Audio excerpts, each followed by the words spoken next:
Everybody, and welcome to the Trade Talks. Right now, it's just me. It looks like Squirt is having issues with his internet connection, which is funny because, man, it's a beautiful, clear day here in Punta Cana, the Dominican Republic.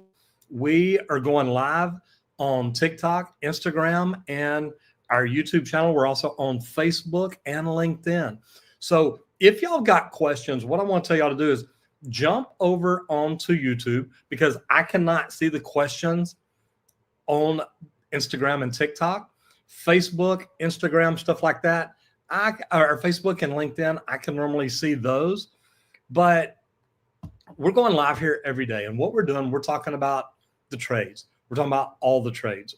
Our primary focus is probably plumbing, electrical, HVAC, and roofing. But we do talk about other trades too, because we talk about business growth, we talk about mindset, we talk about personal growth, we talk about different things like that. And the neat thing about it is, man, nobody's giving us the news each and every day. So what Squirt and I had decided to do is come up with a plan where we can get up in the morning, we can do a little bit of research on about 10 different topics and talk to some different people. So we're working on bringing other people in right now, but this week we're in Punta Cana, Dominican Republic. Next week I'm on a cruise, but I will have the Skylink with me. So we're going to see how that goes. Hopefully it goes good. If it doesn't, it's going to be very interesting to kind of see what happens. So I'm hoping that Squirt jumps back in here in just a second. If not, maybe he'll come knock on my door and I'll get up and come let him in. But what we're going to talk about first is literally national news. And it's neat because what we came up with today is record.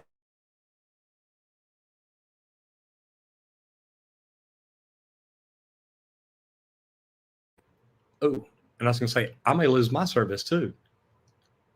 And I'm trying to see if Squirt's knocking at the door. It looked like I saw a shadow out there, but I don't know if that's him.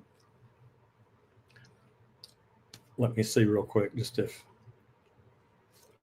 well, we'll see what happens. But anyway, the federal government has announced a $1 trillion infrastructure plan for 2025, funding projects across transportation, utilities, and public works.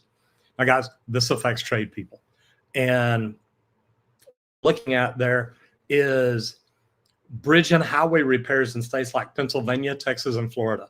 Now, all I can tell you is in Texas, all that needs repair.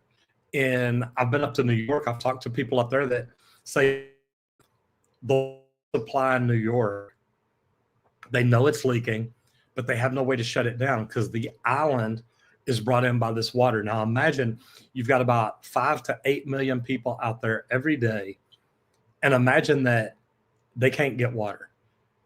That's going to cripple New York. So infrastructure is something we need to start looking at in municipalities if we're not yet. If we are looking at it, great. What can we do to start improving before we have issues? So there's a lot of things that we can do. And I know that Instagram over here keeps giving me problems, but I'm going to keep going. I probably need to change my satellite connection on it tomorrow. But like I said, bridges, highways, states like Pennsylvania, Texas, and Florida. California is also doing a lot too. And Instagram is trying to reconnect. Key areas of investment. So this is actually what they are putting their money on, what the federal government's putting $1 trillion behind. Bridges and highway repairs, we know that. Expansion of water treatment plants to address aging systems nationwide. Guys, most of these systems, I mean, look at the city that you're in. Most of these water treatment plants have been there forever. And we could go in with newer, I'll hit that real quick. Okay. We could go in with newer systems, upgrade it, and make it to where it's the latest, greatest. I mean, guys, this is our health. This is the health of the nation. And this is what plumbers help protect every day. So to me, this really is such a big deal. Next is upgrades to U.S. power grid to support renewable energy and integration. Now, the big thing about that is, look, I'm from Texas. We had what they called Snowmageddon about 4 years ago now, 4 years ago. And guys, it got bad. We lost power. We had freeze breaks because houses were freezing and we didn't have power to keep them warm and things like that. So this is a big deal. Job creation. This $1 trillion should create 750,000 new jobs for electricians, plumbers, and HVAC techs, and just general laborers. Here's where this ought to scare the heck out of each and every one of us. Is right now there's 1 million unfilled trades jobs across the United States because we can't get enough people in. And now here we are, what we're talking about, adding another 750,000 jobs just 2025. Randy, I mean, that's going to be crazy. It's going to be a big year. One of the major questions on this aspect is how can tradespeople take advantage of this historic investment? Okay. Number one, we should all be recruiting more people into the trades. We should all be trying to get more people involved. But also, man, if this is the kind of work you're interested in, it might be a good time to go look for a job for a utilities company. It might be a good time to go look for a job for somebody that works on roads, for bridges, for stuff like that. But water utilities, to me, that's one, the water treatment plants, the water distribution lines. Guys, these are something that I think that we all need to be looking at each and every day. Big time. I really like the water treatment plants, especially getting a new whole home water filtration system at home. Water filtration is huge. Like I have bottled water that flows out of my tap now. It's amazing. Yeah. And then the more that we put into our actual treatment plants themselves, hopefully the less whole home water filtration we have to have, because we're actually sending out good water to everybody. But we're going to need guys to go put that in. Yeah. And that's a good thing, because if you are running a plumbing company or you work at a plumbing company, learn about water filtration, because we talk about that all the time. How to grow your bottom line, which is the next segment we're moving into. But managing your profit margin, challenging economy. So material costs for essentials, steel, copper, lumber, everything like that, we know it's increasing. It's increasing all the time. And tradespeople need strategies to protect their bottom line. So one thing that I talk to people about is when you get a notification from your vendor, hey, water heaters are going up, you better raise your price right then. Don't wait, raise them then. People understand it. And we tell them, look, the cost of goods to do what we do keeps going up, and it's something that we've got to deal with. But also understand that you can negotiate prices.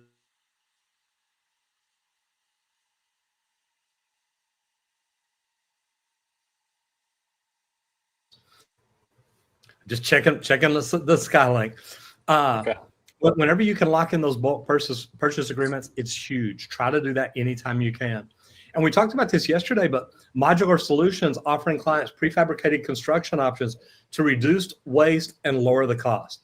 And Squirt, you've been looking at that a lot because you've been on a couple of jobs that did a lot of that. Man, I did.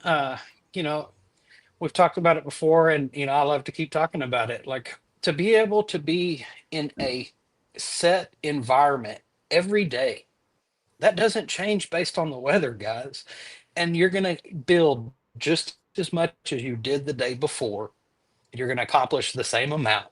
Nothing changed. And to be able to do that and move that into our modern world in the future of construction, it's going to change everything and make everything simple for us. And whenever we feed into that, building bathrooms, building Taco Bells and haul them across the country and dropping them off, just pulling them off the truck and setting them with a crane, getting everything bolted together, guys, that it's the way of the future. And the thing that I've learned in the last couple of years, especially with AI and more things that come out, embrace what's coming, because that's how you set yourself apart from everybody else. Is you embrace the new things instantly as quick as you can. And I like that, Randy. Another thing too is educating your clients. People tell me all the time, Roger, I cannot raise my prices. My customers will leave, or they'll quit calling me, or they'll call somebody else. Well, if you've got a competitor that's not raising their prices, they're just slowly going out of business. But here's the thing, educate your clients. Let them know, look, material costs are going up, and I'm letting you know that now. The reason behind that is if you'll let them know, you're being honest with them. You're not letting them know, look, I'm just trying to make more money. You're trying to let them know, look, I'm trying not to go out of business. And for me to do that, I have to raise my price. I have to charge more because I'm being charged more for the materials. And a lot of people don't look at that. A lot of people are just afraid to raise prices, and they're like, look, that's never going to happen. And the way to balance this is literally to talk to them. That's a good help. And there's other ways. Randy, how can contractors balance the rising costs with maintaining the client trust? Yeah. So, like, one of the things that I really like is every year just kind of go out and price everything again. It was something I kind of learned in estimating. We used to get multipliers, different things, but every year just kind of go out and check what all the materials are costing you this year compared to last year. Because if it went up 10%, guess what? Your price needs to go up at least 10% to cover that cost. And explain that to the customers. I've worked in some times where you couldn't get an estimate out the door because they're like, yeah, this price is good for 5 minutes. And, whenever it's like that, it's really hard and difficult, and you've got to kind of explain to the customer, look, this is out of my control. I can only control the things that I can control. And most clients do understand that. And to be clear and upfront about that on the front. That makes all the difference in the world. So next we're talking about safety, OSHA updates for 2025. Now, OSHA's rolled out stricter safety guidelines, including enhanced fall protection standards, mandatory use of guardrails, and updated ladder safety regulations. So if you're in commercial, if you're in construction, you need to make sure that you're looking at that.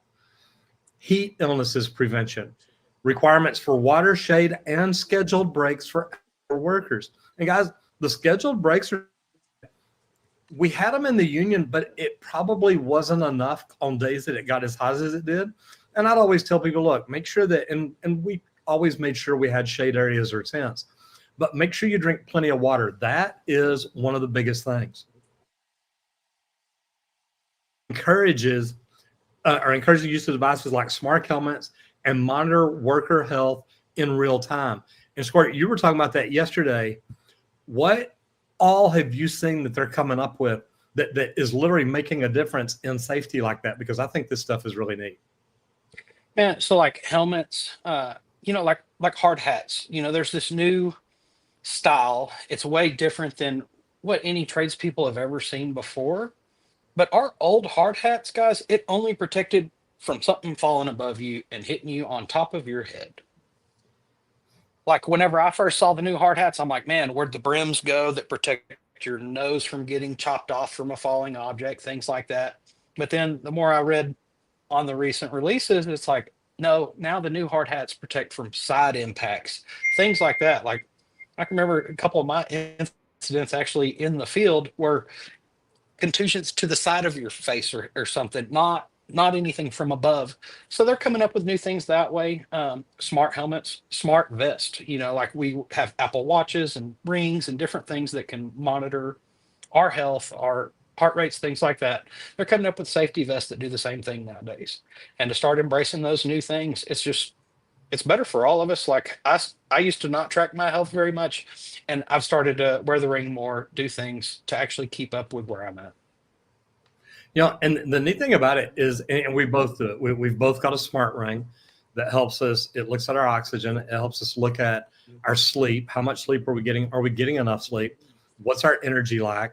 There's a lot of different things about it. Like I didn't sleep good last night, and I woke up this morning, my sleep score was like a 60. And I'm like, man, this is going to be a rough morning. But got up, went and ate breakfast, went for a long walk, got a little energy boost, and things like that make all the difference in the world. So doing anything and everything that you can is great. But really, Randy, what steps should people take to stay compliant with OSHA? Yeah, invest in safety training, like make sure your guys understand OSHA because it's a requirement nowadays. But stay current. OSHA's always coming out with new things. It's not just once a year. They If something comes up or there's a major incident or something and they come up with a new law, they're going to release it quick. Just check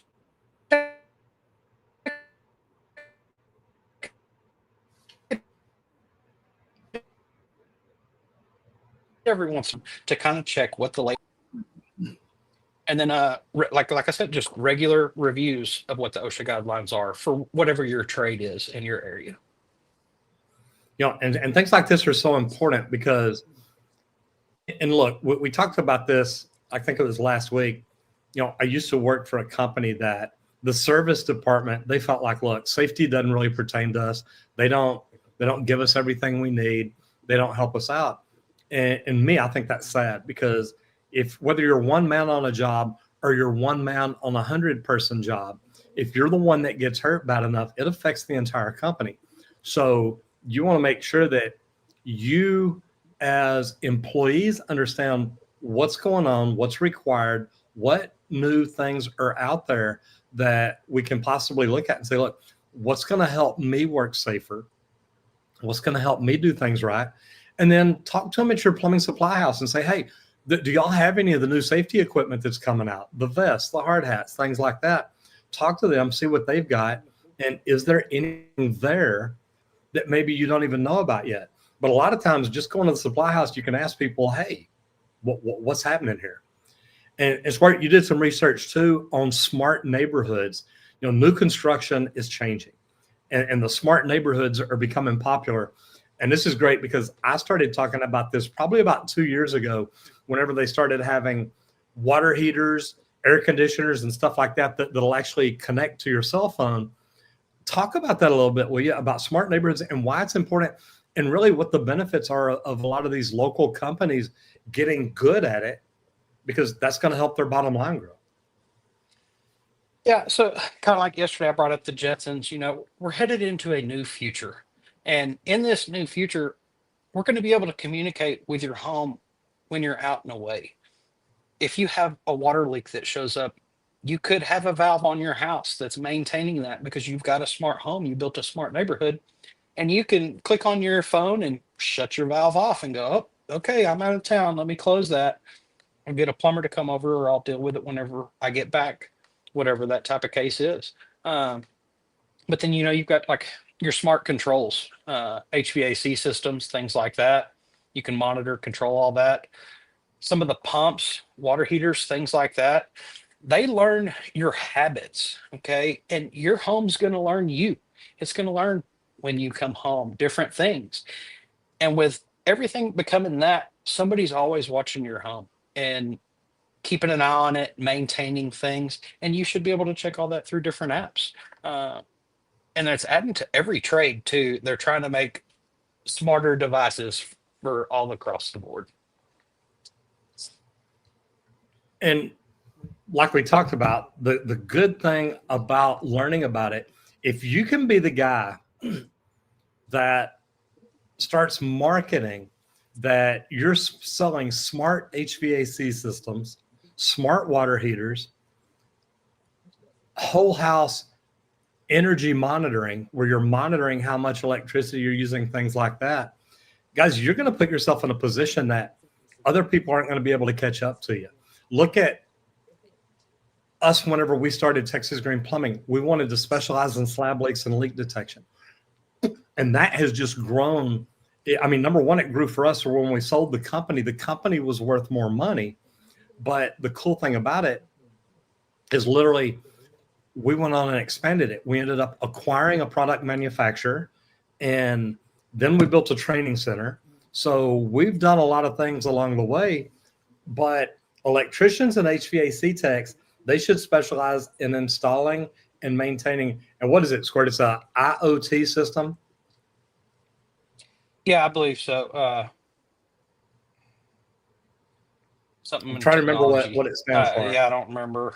But But then Yeah, I plumbers can't can think of it. focus on water conservation and smart leak detection systems. And to me, smart leak detection systems is something every house in the United States should have. And plumbers are the one that should be talking about them, should be selling them, and getting them out in front of people. And the good thing about that, most of these require either an annual battery or an annual inspection. And you just work that into the price, because here's the deal. Now you come out and say, hey, look, we need to go ahead and change your battery. But while we're here, we're going to we're going to do a 360-degree inspection. We're going to check your air conditioning system. We're going to check your water heater. We're going to check whatever it is. Their meter, is anything running? Is there anything that you can do to help them while you're there? Because if there is, man, you're already there. It's easy to do. Yeah. Some of these neighborhoods, they're even putting in like a common EV charging station or a solar grid system that feeds the whole community. If you can find these smart neighborhoods and plug into them, and that's the way the future's headed. We were talking about having all these individual stations. Some neighborhoods are advancing ahead of that and going, you know what, here, we're just going to put one in the middle of the community for everybody to be able to use. And trying to get ahead of that, man, we're going by leaps and bounds around this world. Okay. And I love that. And I like that. I like the idea of, if you're a tradesperson, you need to be the one learning about this and studying this right now. And I say very often, if you really want to grow, if you want to be one of the top people in your industry, get up every morning for 30 minutes to an hour, study what's going on in your industry, study the new things.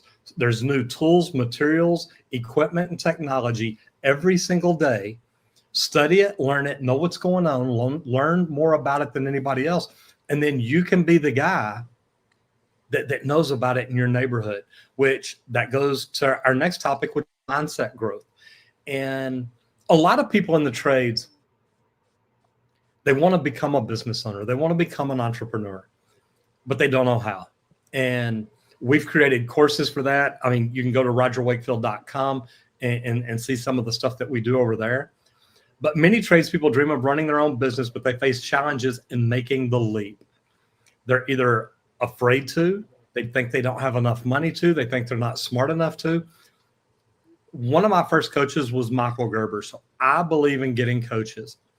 But the key challenges along the way are learning essentials. So business skills like budgeting, marketing, and hiring. We were literally in a meeting a while ago where they talked about coming into this company, and one of the very first people they hired was an HR person. They said, look, we need somebody that knows how to hire people, and we need to learn how to do it the right way. So that should be something that we all learn from. But then you've got to manage risk and deal with financial uncertainty.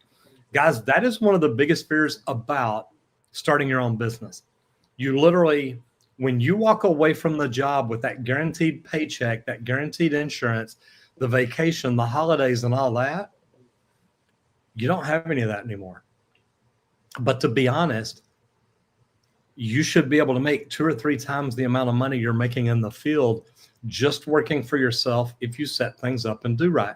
So, Randy, what are some actionable steps that people can look at if they do want to go to work for themselves?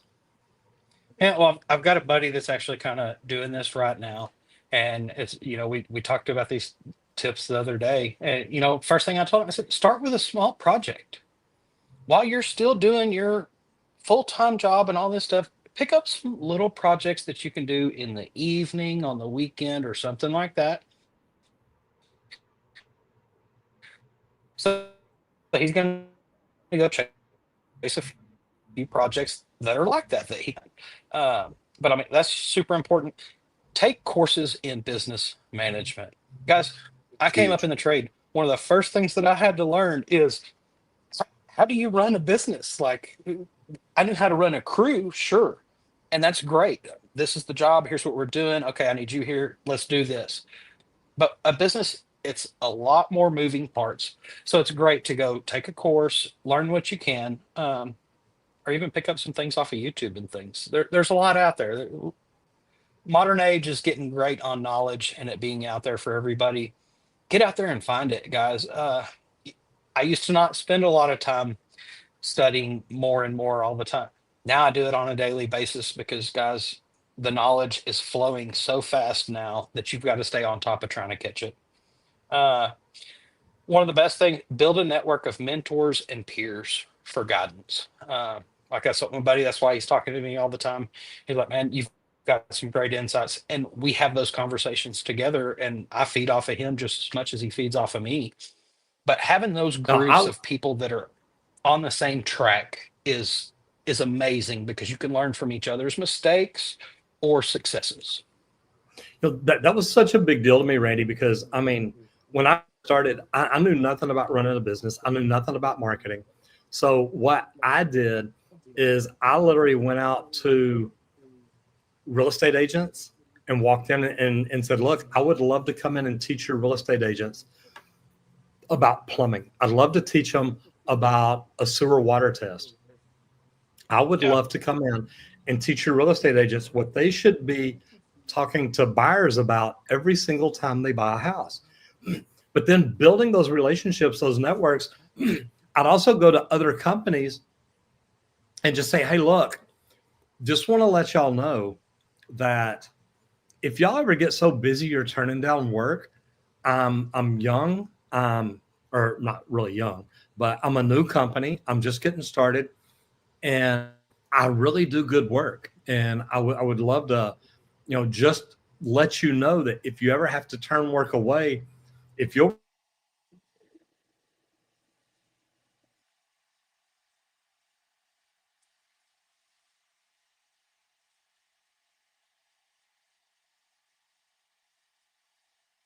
Might have lost him there. they're just busy today. And if you talk to them like that, and they're like, hey, you know what? That may not be a bad deal. So that was always good for me. But then, Randy, what's the first step to transitioning into business ownership? Man, one of the first things is making a business plan. What services are you going to offer? Uh, what what is it all that you're going to provide and be responsible for in your company? You need to make a plan of how you're going to handle your business. If anybody comes into your business, they need to be able to see your vision and your plan and know exactly how this business operates, what your main focuses are. Like you were talking about specialties and things like that. Which specialties do you want to go after, and which ones do you just want to avoid because you don't want to carry all the equipment to handle that specialty? Could you kind of pick and choose how you want to go? I want to jump in the comments real quick. We got Robert and Heidi here. Says, hey, what's up? Winning streak. How are you doing? Good to see you in here. And I love this because winning streak says long lost wannabe welder here. Randy can talk to you all about that. And I'm going to go straight down to the last one. I'm glad you like to see the live. That is wonderful. Every day is a good day. Some are better than others. And here's the good one. I'm dying to get back into the trades. Been out of work for 10 years and I'm a single mom. The trades are such an amazing opportunity. I think that's great. But Randy, go ahead. Tell us a little bit about Leak Pro real quick. Yeah, so League Pro is sponsor of this today, and we want to thank them for promoting the trades. They help us do what we do every day here and be able to bring this to you live. League, League Pro manufactures one of the most simple to use leak detection equipment in the market. That's why we acquired the company and took it over. And I started running, and guys, it's put it in your hands. Lean into a specialty. Leak Pro wants to add a new bottom line, a new revenue. Leak Pro wants you to quit losing jobs to leak detection people. That's what that's what Leak Pro's about. We want to help the trades, and that's what we promote, and that's what we do every day. And to put more tools in people's hands is, I don't know, it's just become my passion now. I love it. It's been a great thing. And you can find Leak Pro at www.leak-pro.com. Winning Streak says, Randy, give me the deets. I'll tell you what, you can connect with Randy or me both on LinkedIn, and we can both kind of lead you in the right direction. Next section is called all trades. And all trades is literally not just plumbing, electrical, and HVAC, which is what we primarily talk about. But all trades, and I like this because what we've got here is mastering the art of negotiation. And Randy, we talk about this all the time. Jump in here and tell me a little bit about this. Well, so like negotiating here, like I was an estimator for 5 years, industrial projects, large projects. Sometimes you've got to work with people. You've got to put people against each other. You need a subcontractor. We're live. Well, Oh, go ahead, you, Randy. you've you've got to get that from somewhere, and negotiating your price between different people is going to be huge to help save you money and your customer money, which puts more money in your pocket in the long run. Because to build that right relationship with that customer, that you're trying to do all these things to get them the best that you possibly can, go through those routines, do it. Uh, some tips for success is you've got to prepare. So you need to know your cost and the market so that you can kind of know what you're trying to get, what is going to be the best price, just so that you have that range. You need to have flexibility. Just like anything, you've got to be able to give and take. That's kind of how the relationship in the trades works. You scratch my back, I'm going to scratch yours. And that's worked out well for years, guys. Uh, Silence is golden. Letting the other party speak first and hearing their insights can really set the tone and give you the right insights on what they're wanting so that you can try to negotiate. Well, here's exactly what I think you're looking for that'll help you, but here's what I need. And you can negotiate that with them. Uh, but my question is, how can this truly increase your profitability in dedicating this time to do some negotiations and things on the front end? Did y'all No, do that a lot I at your think company? no, I think that's great because a lot of people don't understand when you're a business owner, you're negotiating your deals. So when you're talking to the vendors, this price is negotiable. And a lot of people don't understand it. And you know it from being an estimator. You literally take bids for 4 or 5 different people and you're like, hey man, look, y'all are really high on this number. And they're like, well, let's see what we can do. And it's the same thing if you're a smaller company. You still have the ability to say, hey, look, talk to me about water heaters here. This price is kind of high. And they're like, yeah, well, they had to go up. Well, okay, what if I buy 10 of them? Oh, if you buy 10 of them, we'll give you one of them for free. We'll charge you for 9, we'll sell you 10. Okay, you just got 10% off. You realize that, right? And a lot of times they'll be able to do that just to make things happen. So that can be dealt, but also the clear client expectations that leads to fewer disputes. And a lot of people don't do this, and it blows my mind. We literally got to the point, and I didn't do it when I first started, but we got to the point where every time you walked into a house, you told them the price up front before you started the work, so they understood it.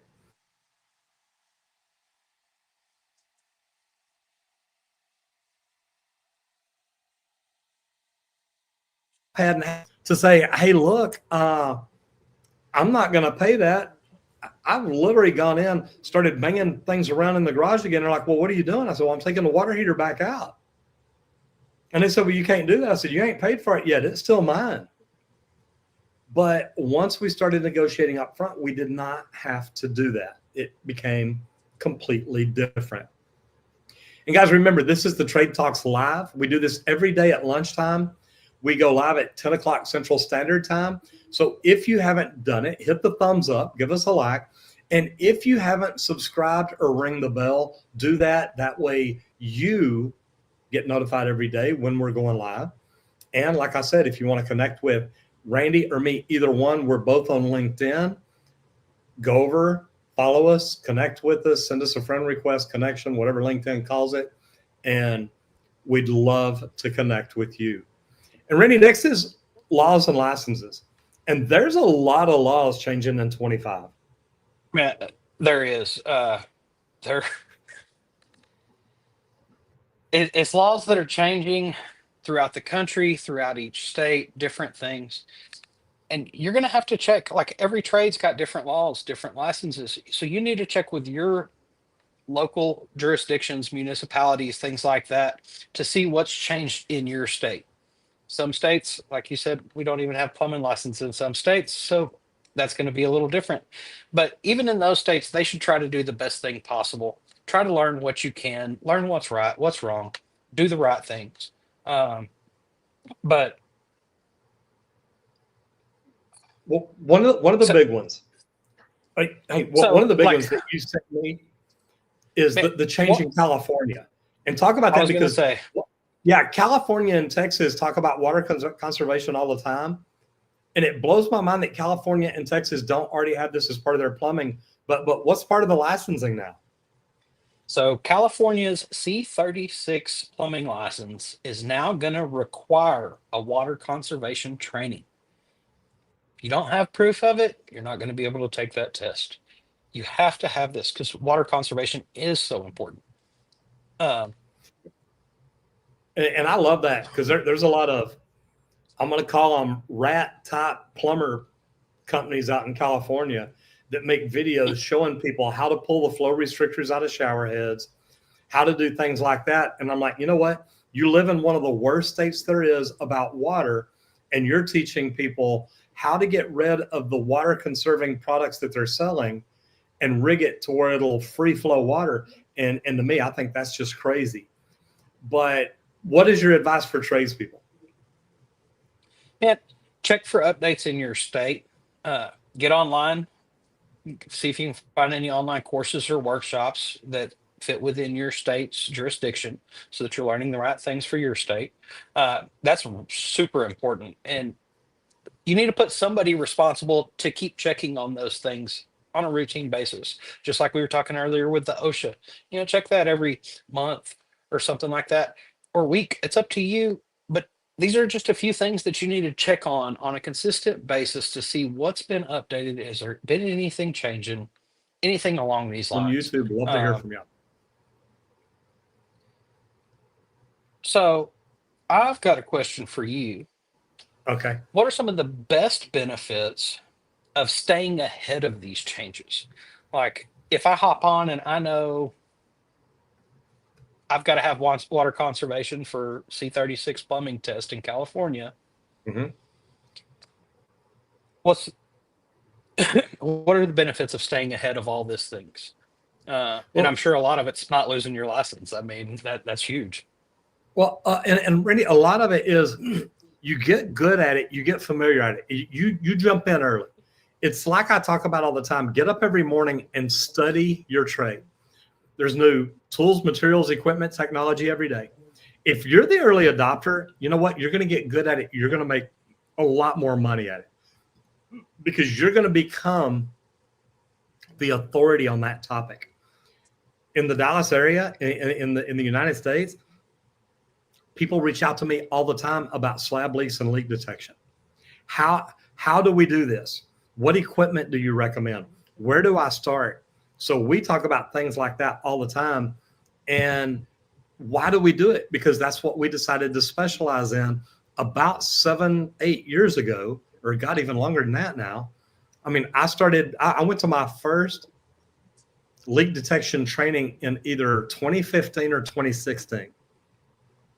So, man, I'm just telling you, it if you're the one that's learning it ahead of everybody else and you're getting ahead of everybody else, you can charge premium rates, and then you're going to avoid getting in trouble for non-compliance. And this all goes back to like business training. What are you doing to learn these things? But then once you learn it, are you using social media? Are you leveraging social media to grow your business, to grow your brand? It is so funny. And Randy, you've been with me. I can walk through an airport. I can walk through a conference. If it's a plumber's conference, sometimes, man, we get mobbed. It's crazy. I mean, tell the story. Yeah, so like I can remember the first trade show I went with you, Slow Expo over in California. we had a plan. We're like, oh, okay, yeah, we're going to go to this booth first thing. When the doors open, we're going to head straight there so that we can talk to them. And it's like, yeah, that's cool. It's not too far in. The doors open. Even before the doors opened, we were already stopping, taking pictures, talking, chatting it up. Once we head in, we start beelining for where we're headed because it's just in and to the right. I mapped out everything perfect. About an And we hour knew how long later, I we think had. we We knew knew how how long long we we had, had and how and we knew, many. look, it's going to take us about 3 minutes to get here, and then we can hit the rest of the booths. Go ahead. Yes. And then an hour later, I think we arrive at our first booth finally because we were stopped to take pictures, to talk, to communicate. Oh, I met you and found you through this video. And out of the full day, out of all these different plumbers and everything, I never heard the same video once. And that was huge. But just to know that we've got a presence like that, that you've created a presence like that is amazing. And that every plumber wants to learn from you what they can. And because you put this knowledge out there for everybody. And that's what we try to do every day more and more. It's neat. And I see a lot of comments coming in on TikTok and Instagram. Guys, if y'all will, if you've got questions or comments, I would love for y'all to jump onto the Trade Talks. I can't see the comments. I can just see the camera. But if you'll jump over to the Trade Talks YouTube channel, jump in, ask a question, put your cue in front of it. Love to see it. And it's really neat because here's the thing. Social media platforms like Instagram, TikTok, YouTube are powerful tools for showcasing your work. And guys, that's not just if you own a company. If you're a tradesperson, I mean, think about that. If you go on Facebook and make a post every day about what you're doing and how you're doing it, the neat thing is now the people that know you, like you, trust you, and are connected with you now know if they need a plumber, they know who to call. Because you tell them, hey guys, look, I work at Texas Green Plumbing, and today we installed a tankless water heater over here. Look how cool this is. And you just make a short video about it. It's phenomenal. But you can do stuff like that. Share your short videos of your completed projects and then post tips or tricks related to your trade to engage your audience. Now, you can use hashtags. Sometimes I do, sometimes I don't. We did a lot more in the beginning. We don't as much here lately. And I never use, and I'll tell y'all a secret hack right here. I never use hashtags on YouTube because I don't want it to link people to somewhere else and take them off YouTube. Excuse me. But Randy, how can tradespeople make social media work for them? One of the most important things that I've learned from you is consistency, consistency, consistency. Number two is be authentic. Be you. I wish we would have had smartphones during my years coming up so I could show off some of the artwork that I put in because I spent hours looking at a layout so that it could be perfect and pristine. To be able to put a video like that out on Instagram promoting yourself is amazing because you are a business. We don't think like that typically as workers, as tradespeople, but guess what? You are your own business in your own way. Promoting yourself could lead to better jobs, better employers, things like that. Because if I stumble across the right person, it's like, hey, that's who I'm calling. That's who I want. I don't want anybody else. I've seen the work that they do and I want to pay for that. So to get out and promote yourself and build your own brand, it's huge. And social media, it's just a phone click away now, guys. Like it's that easy to be able to post a video. Yeah. Do it. Don't be scared. And think about your brand. And I had people reach out to me and ask me about getting sponsors and things like that. And I started watching their videos. I'm like, dude, you cuss every other word. You say the F word every minute. And I don't do that. Not on YouTube anyway. In person, that may be a completely different story. But I want you to think about it. How do you want to be seen in the public? How do you want to be seen by sponsors?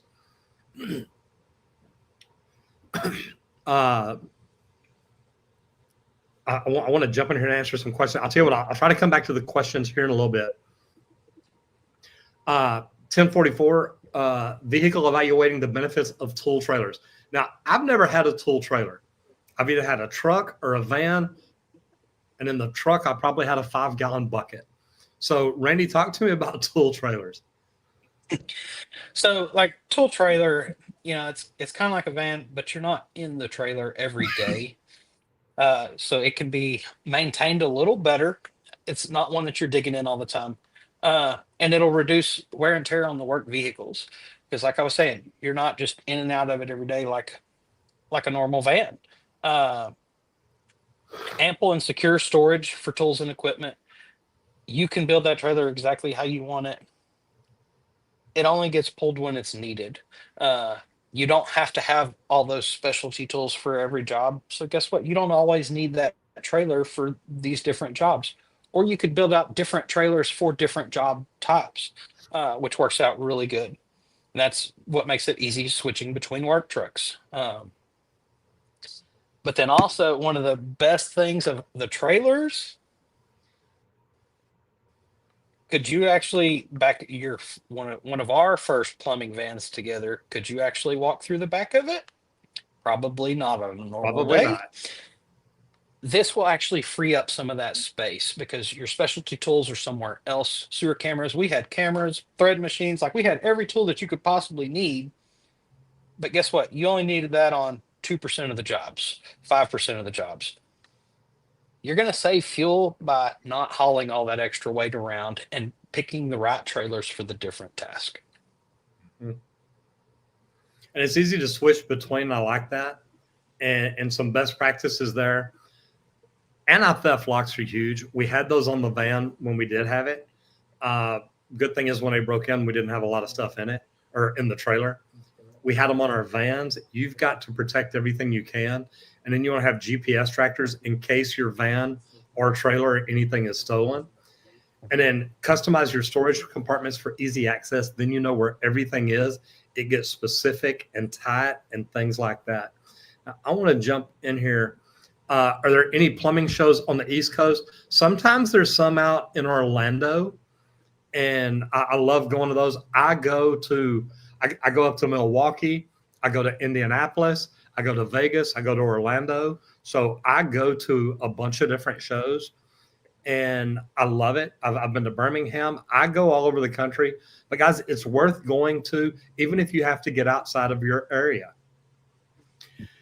CPU 12340 says trades are at an all-time high for ages of 16 to 21. What are your thoughts? I think they're at an all-time high no matter what age we're talking about here. We need more people in the trades no matter where they're at, and that's a big deal. It's huge, and I completely thank you for coming over from TikTok. I just see this, so I do appreciate it. Raptor B says when plumbers are looking for business partners,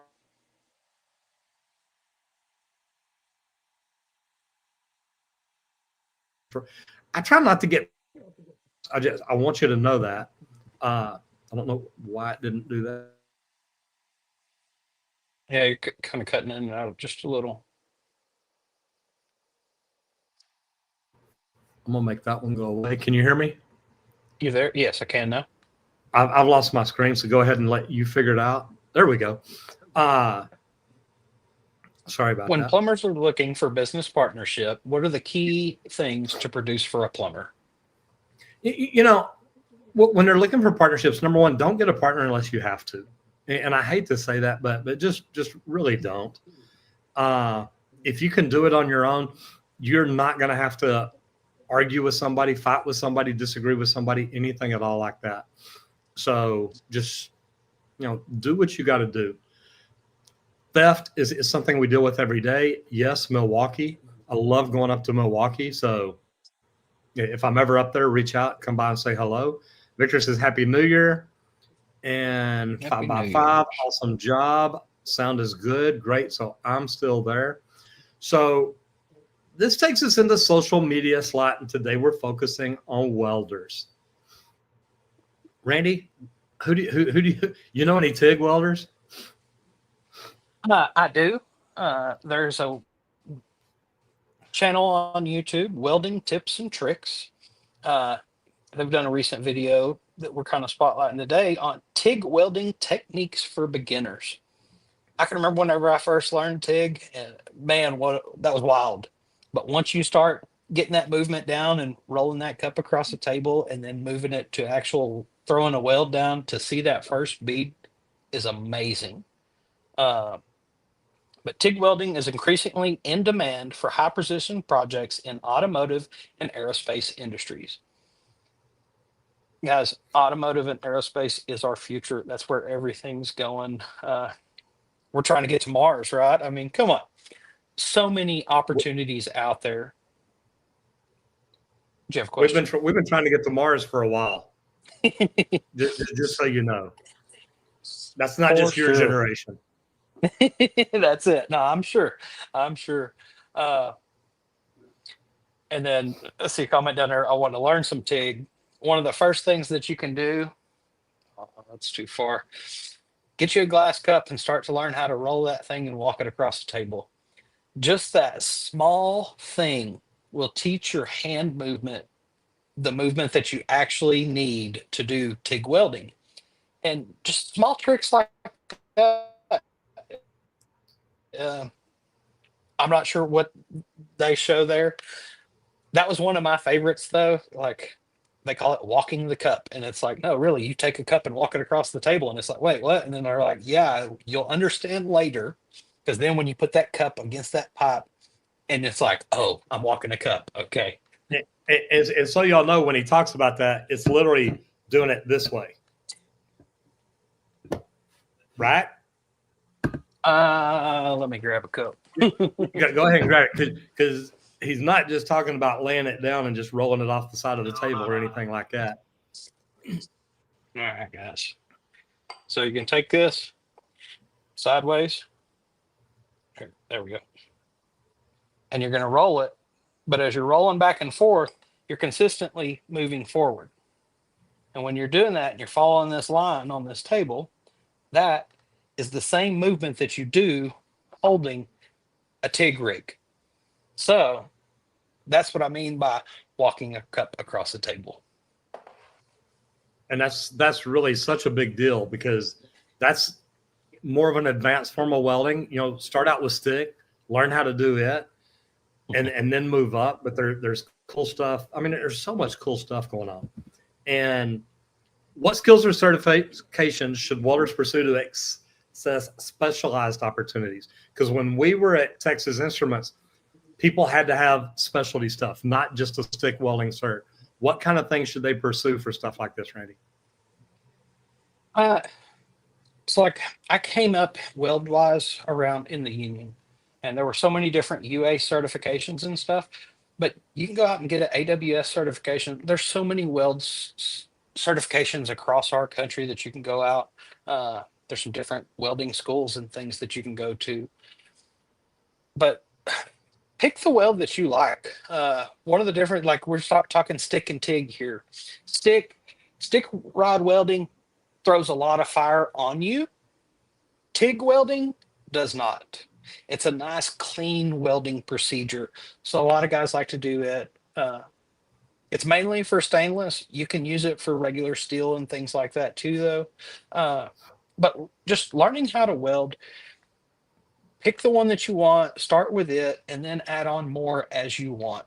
It all depends on what your main goal is, on where do you want to end? Do you want to weld stainless doing TIG welding or not? Because a lot of people, they could care less about doing that. They just want to weld steel, and that's fine. I've had welders from all different varieties, and then I had one welder that used to teach. He had like 26 different weld certs. He's like, yeah, I can weld anything that you need. It doesn't matter what the material is on a job. I got you covered. But that's what he was known for, because he would go and teach others how to do all those different welds. Pretty cool. Okay, so I'll pull up a question here. It says, what are issues from 24 going into 25 when dealing with legislation in the state of Texas? What can be done to fix those? There's not a lot for plumbers. There's water heaters. There's different things like that, but that's a national thing. So, plumbers are pretty good in Texas because of the we fought the Sunset Committee a few years back, and that bought us a lot of time. So I get it. And yeah, Randy had to teach me how to walk a cup. Winning Streak says, I need a mentor. Well, connect on LinkedIn and either we can find one or help you find one. Raptor Beast is my last question. I meant for plumbing. Sorry with the legislative slang. Yeah, we're not having any problem in Texas, so it's a good deal. Rest all of them are all about certifications here. Yes. How did you balance work with getting your license? Well, when you're working towards a license. That's just going to help you get to another level. And Juice Park, good to see you back in here. So it'll work. It literally works. Here's the cool thing. Now it's time for questions from yesterday. So Randy, what's the fastest growing trade in 2025, or what's going to be? 2025, I'm going to say probably electricians, just because What? as I keep talking about these Jetsons, man, if we want to get to that future, we're going to need so much power. Like, I I hate to say it, I've had to learn some electrical stuff lately. You have too for your bidet, but it's becoming a more and more needed thing. Like I started running internet cables, Cat 6 data, all that stuff, and Right. throughout the new place, all that's right in line with electrical. But more EV cars, things like that, all that's going to require more power. They're going to build up the infrastructure more, so it's going to require more electricians. So I guess the thought is hopefully it's electricians in 2025 to actually help keep up with the new demand, because electricians are going to be a little more in demand because of all the power needs, the smart neighborhoods, and things like we've been talking about. Okay, if you're on TikTok or Instagram, we're about to finish up over here on the Trade Talks. If you have a quick question or comment, I saw something about Mama Joanna. So if you want to jump over onto the Trade Talks on YouTube, love to see and hear your comments or questions. Next question, Randy. How can I handle late payments from clients without damaging the relationships? So one of the first things that you were saying earlier is let them know the price up front. Let them know the payment terms up front. That was one of our big ones on if we were going to estimate a job or not. It's like, okay, what are the payment terms? Because if the payment terms aren't right, we're not going to deal with it. Because that's where we were in our company. We could pick and choose. Some of your customers you're going to have to work with, you're going to have to cut some deals, but try to have everything done up front on the front end so that they know exactly what's required, how much and when, and that's going to help both sides of that party. Completely agree. Okay, now the last one. And I'm going to ask you first, but then I want to make a comment about it. How should tradespeople approach marketing themselves for smart home and specialty type projects? Like I would start marketing myself like I'm headed towards the future, because you want your home to be able to talk to you. That's what I want to provide for you. Don't sell the service that you're doing, sell the solution in the end, because that's what they're really buying. Yeah, they're buying all the crap you're putting in. Yes, they are. But you know what they're really buying? They want that smart home. So if you can market yourself as being their solution, guess what? They're probably going to call you. What do you got? Add to that is when you're marketing yourself, market the end result. Hey, you get a tankless water heater that's going to save you money every time you take a shower. Market the end result. Don't tell them, look, I'm going to sell you a tankless water heater because it's better for you. It's got great ROI. It's got this, it's got that. That sounds wonderful. But when somebody goes to Home Depot to buy a shovel, they don't need a shovel. They need a hole in the ground. So you tell them the best way to get that. You sell them the best product to help them get that. Learn to sell the product, not just the service that you're selling. Or learn to sell the result, not just the product that you're selling. And if you'll start looking at it that way, doing it that way, I'm telling you, it makes a big, big difference. Again, guys, this whole video is sponsored by Leak Pro. And to me, Leak Pro is the most simple, easy to use form of leak detection equipment I've ever seen. Whenever we bought it, whenever we acquired the company, we upgraded the components to it. We upgraded the case to it. We've upgraded everything about it. And I'm telling you, it just gets better. If you own a plumbing company and you're not doing leak detection, you should go to www.leak-pro.com and check it out, because I'm telling you guys, increasing the services that you provide for your customers makes you a better product for them, but also it helps you grow your bottom line and helps you make more money at your company.